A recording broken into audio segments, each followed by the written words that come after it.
Salut à tous, c'est Hugo Mouton. On se retrouve aujourd'hui pour une nouvelle vidéo, sur le Grand Prix du Qatar 2021. C'est la première fois que la F1 vient au Qatar. Alors, on sera sur le circuit de Losail durant ce week-end, circuit qui est déjà emprunté par le MotoGP pour leur championnat de MotoGP. Avant le Grand Prix, on a l'officialisation, ça traînait dans les paddocks depuis un certain temps, mais Guan Yu Zhou, ou Zhou, je sais plus comment on dit, le pilote chinois de F2, prendra la place de Antonio Giovinazzi chez Alfa Romeo pour 2022. Donc le pilote italien voit donc son paquet terminé. Ça faisait 3 ans qu'il était en F1, voilà, il est arrivé au moment où j'ai commencé à vraiment suivre la F1, donc je le connais depuis toujours en F1. Il a jamais fait d'immenses coups d'éclat, mais on n'a jamais pu le qualifier de très mauvais non plus. Donc c'est un peu dommage qu'il parte, surtout que c'était une personne très très attachante dans les interviews, mais il faut laisser place déjà à l'argent, parce que Guan Yu Zhou en apporte bien assez, plus que lui en tout cas, mais également à la jeunesse, Guan Yu Zhou étant plus jeune que lui, donc peut-être avec un potentiel un peu plus élevé.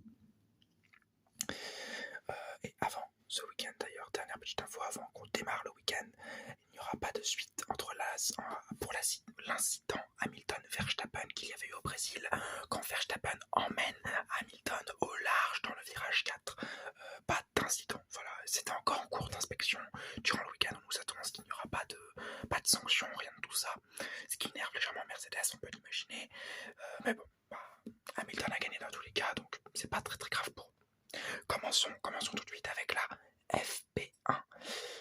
Hamilton se voit très rapidement stoppé durant cette FP1 et il effectue un changement de moteur. Donc il va prendre un ancien moteur qui est moins puissant. Il ne prend donc pas de pénalité parce que c'est un ancien moteur, c'est une ancienne spécification de l'année. Mais donc il n'a plus la vitesse de pointe qu'il avait au Brésil et qui était, on peut le dire, totalement surcheatée. Alors, on imagine bien évidemment que cette décision, c'est pour conserver son moteur très très très performant pour les 2 derniers week-ends de course, en Arabie Saoudite, où visiblement on a tous vu le circuit, c'est un circuit très très rapide, et donc il aura besoin d'un très très bon moteur.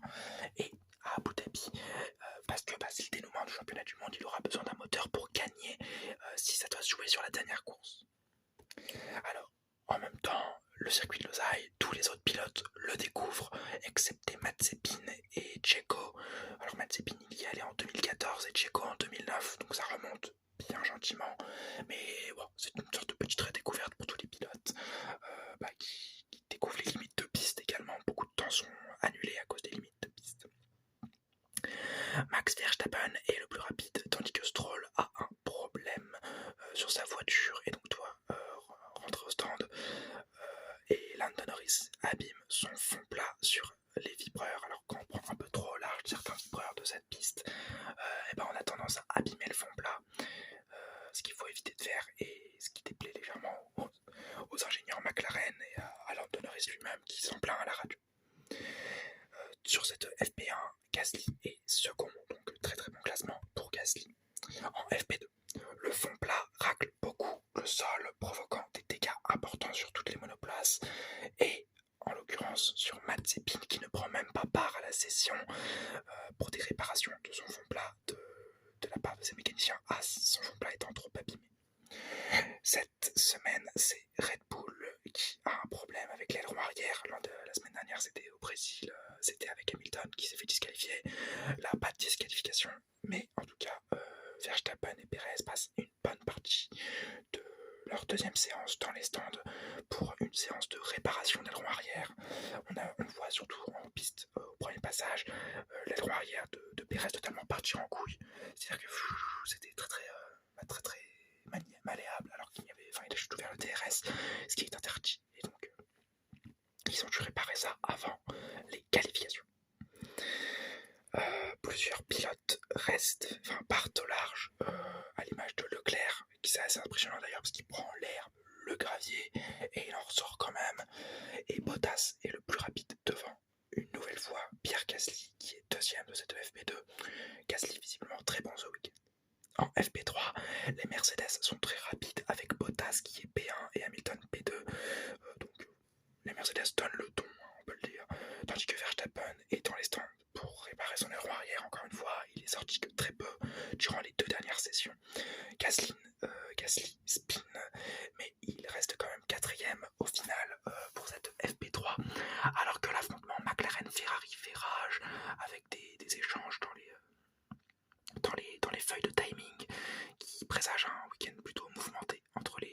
troisième, enfin entre les deux écuries qui se battent pour la troisième force du plateau. Mazepin sort des stands et a un problème moteur. En sortant des stands, il n'aura donc ni FP2 ni FP3 et sa séance de qualification est compromise vu l'état de sa voiture. Et bien, parlons maintenant de la qualification. En Q1, Mazepin remercie son équipe d'avoir réparé sa voiture aussi rapidement. Puis quelques instants plus tard, son aileron avant se casse et s'affaisse vers le haut, le faisant changer d'aileron avant. Alors on sait qu'Haas a déjà des difficultés sur la thune. Un aileron, ça vaut cher. Par conséquent, ça n'a pas dû vraiment plaire à Haas de devoir changer un aileron avant. Hamilton et Verstappen placent des temps quasi intouchables en haut de la feuille de timing et Ocon se plaint de ses freins qui font vibrer sa voiture selon lui. Raikkonen, Giovinazzi, Latifi, Schumacher et Mazepin sont éliminés. Leclerc passe de très peu, il a eu un dernier passage assez catastrophique. Et Norris également, ils sont 14e et 15e les deux, donc aux portes de l'élimination, mais ils ne sont pas éliminés, c'est mieux. En Q2, Leclerc se plaint de son rythme pas assez rapide, et il a raison de se plaindre étant donné que Russell, Ricciardo, Leclerc, Stroll et Perez sont éliminés en Q2. C'est très décevant pour le Monégasque et également pour le Mexicain qui prive Red Bull d'une arme pour la lutte contre les Mercedes. En Q3, Hamilton prend la pole provisoire devant un superbe Verstappen et un très bon Bottas au second passage. Hamilton explose son temps et derrière, alors que Verstappen et Bottas font leur temps, Gasly provoque un drapeau jaune empêchant tout le monde d'améliorer et offrant la pole position à Hamilton. Alors Gasly a détruit son aileron avant sur un vibreur qui a ensuite endommagé son pneu et ce qui l'a donc fait abandonner. Ce qui provoque, par effet de chaîne, étant donné que Bottas et Verstappen ont très peu ralenti, une pénalité pour les deux pilotes. Donc je vais vous donner la grille de départ finale après les pénalités infligées. Grille de départ, Hamilton est premier, Gasly est deuxième, première ligne pour le français, bravo. Alonso est troisième, Norris est quatrième, Sainz est cinquième, Bottas est sixième avec 3 places de pénalité.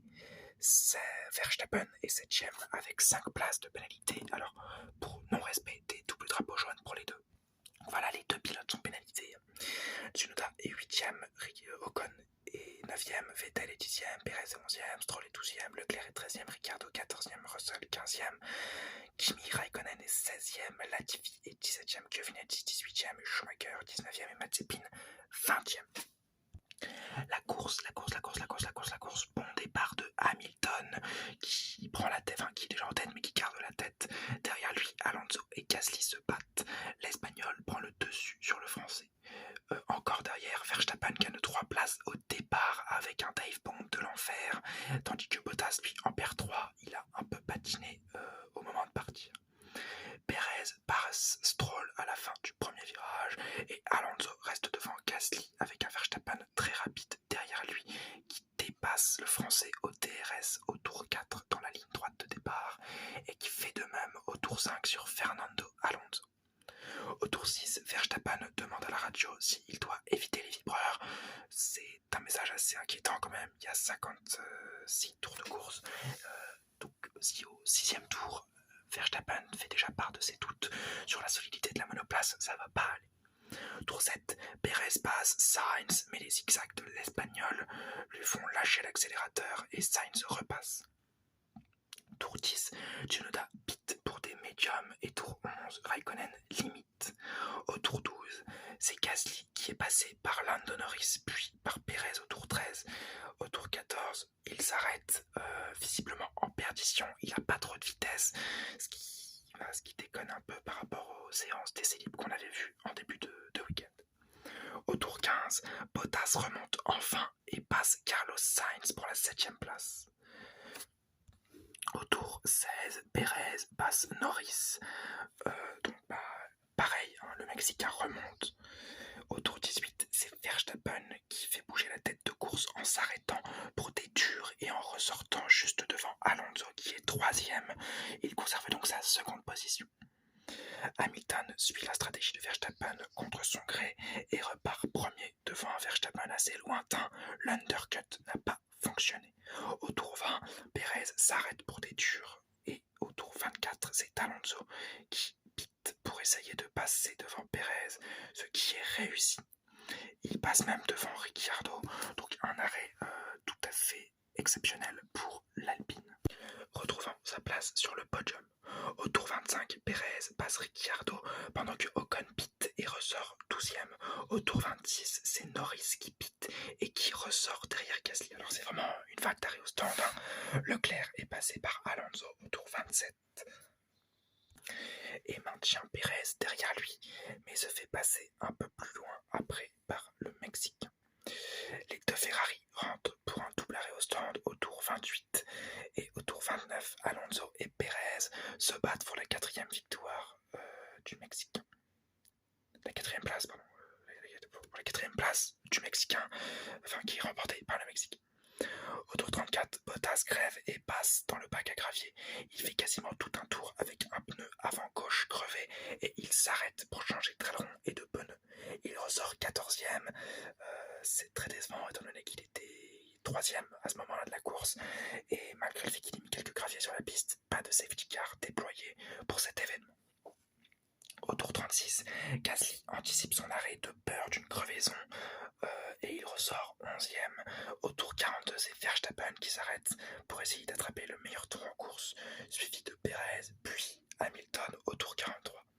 Au tour 46, Pérez remonte pour le podium, alors que Alonso demande à son équipe de tir à Ocon, qui défend sur Pérez à ce moment-là, de défendre comme un lion.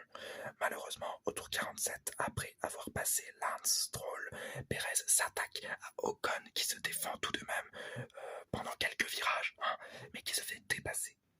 Au tour 50, Norris s'arrête pour le meilleur temps possible. Juste après, Bottas abandonne et dans la foulée, Russell crève à l'usure, mettant Alonso sous pression à cause de ses gommes. En effet, l'Espagnol ne s'est pas arrêté, s'est arrêté une seule fois et a les mêmes gommes que Russell, a les mêmes gommes que Bottas et il a peur de crever. Au tour 52, c'est Latifi qui crève à son tour devant les stands et qui doit faire tout un tour au ralenti. Sa course est ruinée et il abandonne même un peu plus loin. Au tour 55, une virtual safety car apparaît pour évacuer la monoplace de Latifi et laisse donc à Alonso un moment de répit. Au tour 57, la virtual safety car s'achève et laisse le dernier tour en spectacle. Hamilton s'impose donc ici au Qatar après avoir dominé tout le week-end. Verstappen est deuxième avec le meilleur temps en course et Alonso prend la 3e place devant Sergio Pérez. C'est la virtual safety car qui lui a offert ce podium, mais bravo à lui. La grille d'arrivée, Hamilton est premier, Verstappen est deuxième, le meilleur temps en course. Alonso est troisième, Pérez est quatrième, Ocon est cinquième, Stroll est sixième, Sainz septième, Leclerc huitième, Norris neuvième, Vettel dixième, Gasly onzième, Ricciardo douzième, Tsunoda 13e, Raikkonen 14e, Giovinazzi 15e, Schumacher 16e, Russell 17e, Mazepin 18e, Latifi 19e, DNF et Bottas 20e, DNF. Les enseignements de cette course, Hamilton beaucoup trop fort, même avec un moteur moins bon, il continue à martyriser Verstappen, qui en plus de ça, n'a pas été très malin pendant les qualifications, en ne respectant pas le drapeau jaune. Bon, ça lui fait rapprocher encore une fois du titre mondial. Ça se rapproche, plus que de Grand Prix. Ça nous offre une lutte quand même très très intéressante et j'avoue que j'adore ça. Pendant ce temps-là, Bottas, l'enseignement est un peu méchant, mais j'ai mis c'est bien Alfa Romeo. Il a le niveau d'un pilote Alfa Romeo, sans se mentir. Il n'a pas été bon pendant ce week-end. Il a juste été bon en FP1, en FP2, FP3. En qualification, il bat pas Verstappen alors qu'il a visiblement une voiture pas trop mauvaise. Et en course, il se fait dépasser au départ. Et bon, après, c'est pas sa faute la crevaison. Mais bon, pas génial. Et ouais. Mais donc, après, on peut bien évidemment relativiser en disant que c'est une voiture qui est superbe pour Lewis. Une voiture qui est bonne aux avant-postes, mais pas dans le trafic. Et ouais, ça se ressent encore une fois sur ce week-end. Bottas n'est pas capable, et même la monoplace n'est pas capable de performer dans le midfield. Elle est capable de juste performer quand elle est tout devant. Ensuite, parlons de Verstappen qui se bat avec ce qu'il peut. L'aileron arrière était cette fois-ci défaillant. il n'a pas son coéquipier parce que Perez se rate en qualification. D'ailleurs, il se rate aussi à cause de Red Bull. La stratégie Red Bull n'est pas très bonne. Voilà, c'est compliqué pour Verstappen. Il voit son avance fondre et on espère pour lui qu'il réussira à la tenir pour les 2 derniers Grands Prix. Parlons maintenant du revenant Alonso. 7 ans sans un podium. Et voilà, un podium magnifique. Et une saison finalement super belle pour Alpine. On le fera ça dans les débriefs de l'année. Hein. Mais voilà, 3e et 5e. Un Ocon qui est très très bon.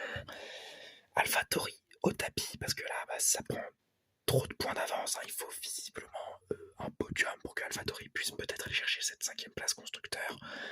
Et ouais, voilà, Gasly et Tsunoda qui avaient un super rythme en qualification et aucun rythme durant la course, tout l'inverse des Alpines, qui n'avaient pas trop de rythme en qualification et qui avaient un rythme de malade en course.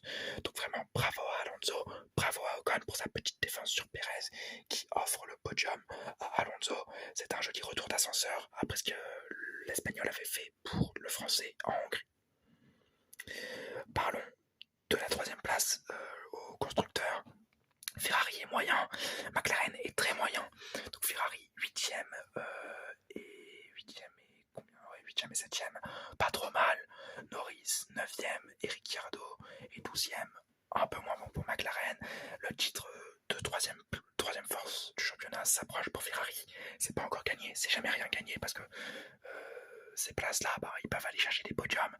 Mais il y a quand même quelque chose pour Ferrari et McLaren. Et on voit une victoire se dessiner pour Ferrari, ce qui ne déplaît absolument pas. Enfin, nous allons parler des pneus qui sautent. On avait l'impression d'être à Silverstone. Très très dommage. En plus, Pirelli a pris la gomme la plus dure ce week-end, donc si même les pneus les plus durs cassent, c'est quand même très très chaud. Après, la piste, moi, elle m'a plu. J'ai bien aimé. Mais c'est pas une piste qu'on reverra, parce que le circuit du Qatar va changer. Mais bon, c'était pas le même spectacle qu'on a à Bahreïn par exemple, et j'espère qu'il y aura plus de spectacles en Arabie Saoudite sur la nouvelle piste, même si c'est pas une piste qui me plaît énormément déjà l'Arabie Saoudite, mais en tout cas voilà, c'était un petit coucou au Qatar. J'espère que la nouvelle piste qu'ils construiront au Qatar sera meilleure, et c'est pour ça que je vais attribuer un 14 sur 20 à ce Grand Prix.